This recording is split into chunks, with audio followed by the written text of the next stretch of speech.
હવે જો કોઈ યાર મળે તો બિચારાને આપી દો ને યાર, એટલે અમારો તાલુકામાં કંઈક જે વેદના જે તકલીફ હતી વેદનાની ડાયરીમાં બધું લખ્યું છે, બરાબર છે. એટલે કોઈને મળે તો હું તમને અપીલ કરું છું કે યાર મહેરબાની કરી અને અમારા ગોપાલને એટલે વેદનાની ડાયરી આપી દો તો સારું છે એમ, બરાબર છે. બિચારો કોઈ કેટલા 5 મહિનાથી ગાંડો થયો છે, વેદનાની ડાયરી જડતી નથી. કામ તો એને ઘણાય કરવા છે, ફોન એને ઉપાડવા છે, પણ ફોન ઉપાડીને જવાબ હું કઈ રીતના દેવા?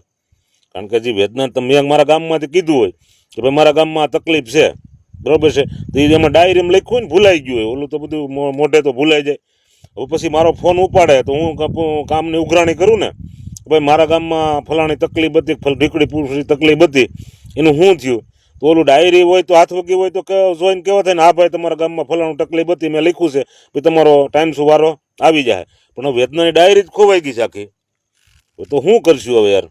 એટલે એવું કંઈક બધા ભેગા થઈને કંઈક આને બધી ફરિયાદ કરી, એટલે એ આજ રજૂઆત કરવા ગયા હતા ઈસુદાનને બે જીતુભાઈને કે ભાઈ અમારી વેદનાની ડાયરી ખોવાઈ ગઈ છે, તમે ગૃહમંત્રી સાહેબને કહી અને તમે જરીક આ વેદનાની ડાયરીની ફરિયાદ નોંધાવો, બરાબર. કારણ કે આમ તો કોઈ બિચારાની ફરિયાદ લઈ આમ નથી.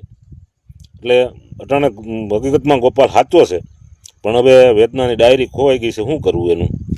એટલે મારા વાલા વેદનાની ડાયરી કોઈને જડી હોય તો મારી બે હાથ જોડીને બધાને અપીલ છે બરાબર કે ભાઈ અમારે આ ભાઈ ધારાસભ્ય છે એની વેદનાની ડાયરી ખોવાઈ ગઈ છે, કોઈને જડે તમે તાત્કાલિક આપી દો, જેથી કરીને અમારા વિકાસના કામ જે બંધ છે એ ચાલુ થઈ જાય અને અમારા જે આ ખાડાન ખબડાન રોડ રસ્તા છે બધું ઇજત મળે કમ્પ્લીટ થવા, બરાબર છે.